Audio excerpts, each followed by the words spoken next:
Have you ever spent, I don't know, countless hours building something amazing in a game, getting that rare item, and then worried, what if it all just disappears? Oh, yeah. Or the game just shuts down. Exactly. Or maybe you've thought about artists, musicians or filmmakers you love, and wondered if they could actually get paid directly without some big company taking a huge cut. Right. It's a common frustration, definitely. Well, today we're diving deep into Gala. It's this really, really ambitious project aiming to kind of flip the script on digital ownership and entertainment. Yeah, they want to totally reshape how you own and interact with, well, basically everything digital.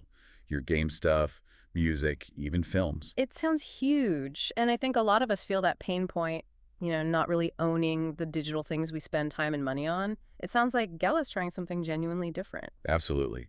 So our mission for this deep dive, let's cut through the hype, the jargon, all the noise. We want you to really get what Gala is about, why it matters, and yeah, we need to talk about the risks too. There are definitely some big ones. Okay, great. Let's make sure everyone walks away with a clear picture. So let's unpack this. What's the actual fundamental problem Gala is trying to fix? For people like us, just wanting to play a game or listen to some music. Well, you touched on it with gaming. Right now, you play a game, you get this awesome sword, this cool skin. You feel like it's yours, Totally. I earned it. but technically, it's not. You're kind of just renting it. The game publisher holds all the cards. They can change it, nerf it, delete it, whatever. Ugh. Right? It's locked in that one game. So your achievements, your time, your money, there's a lack of true value because you don't really control it. It's the company's asset, not yours. Yeah. And often these free-to-play games, they rely on a few big spenders, the whales. Ah, right. So the model itself is kind of skewed. Exactly. And it's not just games. Think about music or film. Yeah, what about creators? It's a similar story. Yeah. Artists, musicians, filmmakers. They often deal with these big intermediaries, record labels, film studios, distributors. The gatekeepers. Precisely. And these gatekeepers, they take a huge slice of the pie. Control distribution, sometimes even the content itself. It leaves the creators often feeling, well, undervalued and underpaid. So it stifles creativity, maybe, and limits how fans can connect. It can, yeah. It's an old model. And then there's the tech side. For any of this digital ownership stuff to work smoothly, especially for something demanding like games. The blockchain part needs to be solid, not Yeah. slow and expensive like some we've seen. Exactly. That's another big hurdle Gala looked at. Existing blockchains, many of them struggle with high fees, slow speeds, scalability issues. They just aren't built for the kind of rapid, tiny transactions you need in a game. Right, it would kill the experience. Totally. Yeah. So Gala knew they needed something seamless, something that felt like the Web 2 apps we use every day, but with the ownership benefits underneath, making the blockchain kind of invisible to the user. Okay, so the goal is fixing ownership, empowering creators, and making the tech actually work for entertainment.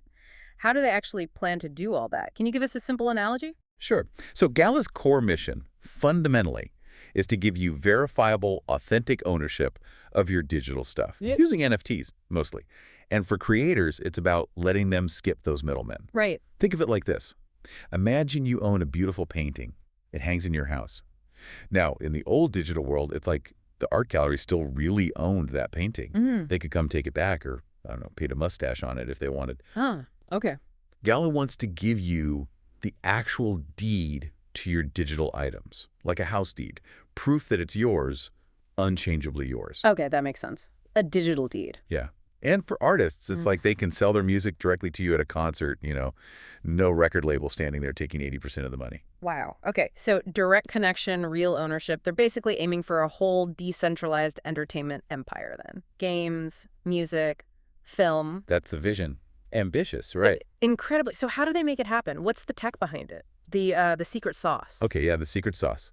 So they built their own engine for this. It's called Gala Chain. Gala Chain. Okay. It's their own layer 1 blockchain. Yeah. Launched officially January 2024, so pretty recent. Layer 1 meaning it's the base layer, not built on top of something else like Ethereum. Exactly. It's foundational. Gives them total control over performance and features. And for the tech heads out there, it's built on something called Hyperledger Fabric. Hyperledger Fabric. What's that? It's more of an enterprise corporate blockchain platform. The key thing is it lets Gala Chain handle a ton of transactions really quickly and really cheaply. Think the kind of speed you need for games. So fast and cheap, like Web 2. That's the goal. Now, it's worth noting Hyperledger Fabric is often used for permission blockchains. That means It's typically a bit more centralized in terms of who validates transactions compared to, say, Bitcoin or Ethereum. Ah, okay. So maybe a trade-off there between efficiency and pure decentralization Potentially, yeah. Something to keep an eye on. But that's the engine. and the ownership part. How does my cool sword become a deed? Right. So on Gala Chain, that sword or a music track or film rights, whatever it is, it gets turned into an NFT, Yeah. a non-fungible token. Okay, the unique digital certificate. Exactly. It's recorded permanently on Gala Chain, proving you own that specific digital thing. And the whole network, it's kept running and secure by up to 50,000 founders' nodes. Nodes run by the community. Yep. People run these nodes, they validate the transactions, keep the network secure, and they even get a say in governance sometimes. So the community is involved in actually running the thing. And the Jolly token fits in how? Is it just for buying and selling? No, it's more than that. It's the native utility token for the whole ecosystem. You use it to pay transaction fees on Gala Chain. Ah, so there are fees. Yes, but here's Right. the interesting part. Those fees are burned. Burned, meaning destroyed. Yeah, removed from circulation forever. Uh. It creates deflationary pressure, which could, theoretically, help the token's value long term. And Jolly is also used for buying things in the ecosystem and, crucially, for rewarding those founders' node operators. Okay. And they recently upped the requirement for node operators, right? Something about holding more Gala. They did. Now you need to hold, I believe, 1 million Gala to get the full rewards. Yeah. It definitely encourages node operators to be more invested in the token itself. You mentioned earlier no gas fees for users, which always sounds great in crypto. How does that work if Gala pays for fees? Yeah, that's a really key design choice for usability. GalaChain has this unique resource model. So you, the end user, playing a game or listening to music, you don't directly pay gas fees from your wallet for every little action. How? Who pays then? The network kind of manages those costs behind the scenes. The goal is to make interacting with the blockchain totally seamless and visible, like using a normal app. You get the ownership benefits, but without the friction of approving transactions constantly. Okay, that makes sense for adoption. And how are transactions actually approved? The consensus mechanism. Right now, they use something called Raft. It's fast, but like we touched on with Hyperledger, it's considered somewhat centralized. But importantly, Gala has stated they're actively working to move towards a BFT algorithm, BFT. Byzantine fault tolerance. Yeah. It's much more robust against bad actors, much more decentralized. It's a necessary step to really shore up the network's security and decentralization claims. So it's an evolution. And clearly they started with games but have branched out significantly. Oh, absolutely. Everyone remembers Gala Game, Town Star, Spider Tanks, those early ones. Then February 2022, boom, Gala Music. They made a big splash, partnering with Snoop Dogg, Right, I remember that. tokenizing music, and then even more recently, April 2024, Gala Film launched. They premiered their first film, RZR. So yeah, that entertainment empire vision is really taking shape across different media. That's quite the expansion. If they want this empire to grow, they need other people building on GalaChain too, right? Not just their own stuff. Definitely. They need an ecosystem. So how easy is it for, say, an independent game developer to jump in and build something on GalaChain? That's critical. And they do offer tools for that. Yeah. There's a GalaChain SDK, a software development kit. It's written in TypeScript, which is pretty common. An SDK is like a toolkit for developers. Exactly. Give them the tools, the libraries, the instructions they need to build projects and plug them into GalaChain more easily. It's all about attracting external creators to build out that universe. Okay, that makes a lot of sense. So bringing it back to the everyday person, maybe someone not super into the tech details, what does all this mean for me? What are the real practical benefits? Okay, let's boil it down. The biggest one is true digital ownership, like that house deed analogy. You genuinely own your game items, your music NFTs, your digital films. And I can do what with them? You can trade them, sell them, maybe on Gala's own market or potentially elsewhere. And the big dream is interoperability, maybe using an item or avatar from one Gala game and another. That power shifts from the corporation to you. So my cool armor isn't just stuck in one game forever, it becomes an actual asset I control. That sounds potentially valuable. Potentially, yes. Yeah. And for creators, if you're an artist, musician, filmmaker, Gala offers, or aims to offer, a direct route to your audience. Monetize your work without those traditional gatekeepers taking most of the money. Empowering the little guy, so to speak. That's the pitch. And for you, the user, That seamless experience we talked about, no gas fees popping up. It should feel smooth, fast, like a normal Web 2 app, but with those blockchain ownership perks running underneath. And the quality. Are the games actually fun? Because some blockchain games haven't been great. That's a fair point. Gala's stated philosophy is blockchain games you'll actually want to play. They emphasize fun first. They've brought in people with experience from traditional gaming, like Zynga veterans. The focus is meant to be on quality content. Okay, that's good to hear. Fun first, blockchain second. Ideally. And hey, if you are technically minded, you can get involved more directly. Run one of those founders' nodes, help secure things, earn some JLA rewards. It gives you a real stake in the ecosystem. All right. Now, here's where it gets, as you said, really interesting. This sounds incredibly ambitious, almost too good to be true in some ways. What are the catches, the risks, the potential downsides the sources point out? Because there must be some. Oh, absolutely. And you're right to ask. The ambition is huge, but Gala faces some very significant risks. Let's not sugarcoat it. The biggest, most critical one, it's the team itself. What's wrong with the team? There's a massive, ongoing, very public legal fight between the co-founders, Eric Schermeyer, the CEO, and Wright Thurston. A lawsuit between the founders. Yeah. We're talking serious accusations flying back and forth. Schermeyer claims Thurston stole something like $130 million in Gala tokens and pocketed money from selling node licenses. Thurston, on the other hand, accuses Schermeyer of misusing company funds over $600 million on things like, allegedly, a private jet. Wow, that's not good. That kind of infighting at the top must create chaos. Immense instability, huge reputational damage. How do you make clear strategic decisions when the leadership is at war? It's a massive shadow over everything. And didn't you mention one of them has other legal trouble too? Unfortunately, yes. Wright Thurston is also being sued by the SEC. That's the main U.S. financial regulator. Oh boy. It's related to a different project called Green United.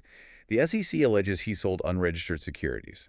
Now, this is separate from Gala, but having a co-founder facing SEC action like that, it inevitably casts a regulatory cloud over Gala by association, even if Gala insists their nodes aren't investments. Okay, so leadership and potential regulatory issues tied to a founder, huge red flags. What about the platform's security? If I truly own these valuable digital assets, are they safe? That's another major concern, high risk here. There was a very serious hack just in May 2024. Recently, what happened? An attacker got access, they shouldn't have administrative access, and minted 5 billion extra GLA tokens out of thin air, worth maybe $240 million at the time. 5 billion. How much did they get away with? They managed to sell about $21 million worth before things were locked down. The CEO himself admitted it exposed, and I quote, malfunctions in internal control systems. That's a worrying admission, especially the internal controls part. Exactly. And this wasn't the first time. There was an earlier incident back in 2021 also involving alleged token loss, around $130 million, which is actually part of that founder lawsuit now. So you see a pattern potentially of security weaknesses, particularly around internal access. For a project about secure ownership, that's deeply concerning. Yeah, recurring security breaches are definitely not what you want to hear. What about the regulators looking at Gala itself, beyond the founder's other issues? That node model sounds potentially tricky. It is. Regulatory uncertainty remains a high risk. Selling those expensive founders' node licenses, which come with rewards, regulators could see that as selling an unregistered security, basically an investment contract. Even if Gala says they aren't. Even then, regulators globally are still figuring out how to treat these things. It's a gray area, and Gala operates in that gray area. Plus, they have plans involving China bridging to something called the trusted copyright chain. Navigating Chinese regulations, especially for crypto-related projects, is notoriously complex and adds another layer of uncertainty. Okay, so internal conflict, security issues, regulatory clouds. What about just executing on this grand vision? Can they actually pull it off in the market? That brings us to execution and market challenges. We'd rate these as medium risk, but still very real. The Web3 gaming and entertainment space, it's fiercely competitive. You've got established players like Immutable, Animoca brands pouring resources into this. Lots of competition. Tons. And Gala trying to build out games and music and film, plus maintain its own layer 1 blockchain. That's incredibly resource intensive. There's a real risk they spread themselves too thin. Trying to do too much at once. Could be. And we saw a concrete example of execution challenges recently. The Walking Dead. Empires, that's supposed to be a big title for them. Yeah, based on the show. Right. They announced it's closing down by July 2025. Closing down. So what happens to the player assets? The true ownership? Exactly. That's the million-dollar question. If the game disappears, what's the real value or utility of those NFTs you thought you owned? It directly challenges their core promise and definitely impacts their credibility. Wow, yeah, that really does hit the core promise hard. Any other concerns? You mentioned transparency earlier. Yeah, that's another point that comes up. For a blockchain project, which is supposed to be about openness, Gala has some transparency issues. There isn't a readily available public block explorer for Gala chain where anyone can go and verify transactions independently. That's unusual for a blockchain, right? It is pretty standard to have one. Also, they don't consistently publish verifiable user metrics like how many people are actually using the platform daily or monthly, or the total value locked. And their main code repository on GitHub, the link often isn't available. So it's hard for outsiders to really verify their claims or track progress. Exactly. It makes independent assessment difficult, which kind of goes against the whole blockchain ethos of trust through transparency. Okay, wow. That's a lot to consider on the risk side. So, after digging through all of this, the huge ambition, the tech, the serious problems, how would you summarize Gala in just a sentence or two? Okay, boiling it down, Gala is an incredibly ambitious project, genuinely aiming to redefine digital ownership and empower creators across games, music, and film using its own high-speed blockchain. However, its very significant potential is currently seriously clouded by deep internal legal fights, a troubling history of security breaches, and real challenges around transparency and execution. That sums it up well, the potential versus the problems. And it really makes you think. It raises this important question. In this space that's supposedly all about decentralization, about transparency, about community trust, can a project that's built on those ideals truly succeed when its own leadership is fighting publicly and its security has been repeatedly compromised? You know, that's a great point to quickly pause and remind our listeners of something. That's right. If you're enjoying how we break down these complex projects into simple pieces and want more reviews just like this, make sure you subscribe to our channel, CryptoBox. We do all the complex research so you don't have to. Thanks so much for joining us on this deep dive into Gala. It's definitely a project with enormous dreams. Absolutely enormous. And as we've laid out, some equally enormous challenges to overcome. Indeed. The Gala story is really a fascinating case study, isn't it? It shows that complex interplay between revolutionary ambition, the cutting-edge technology, and, well, the messy human elements of governance and trust in this whole rapidly evolving Web3 world. Definitely a lot to think about. So we really encourage you, as always, do your own research, consider all these different angles we've discussed, and just keep exploring this incredibly dynamic digital frontier. There's always more to learn.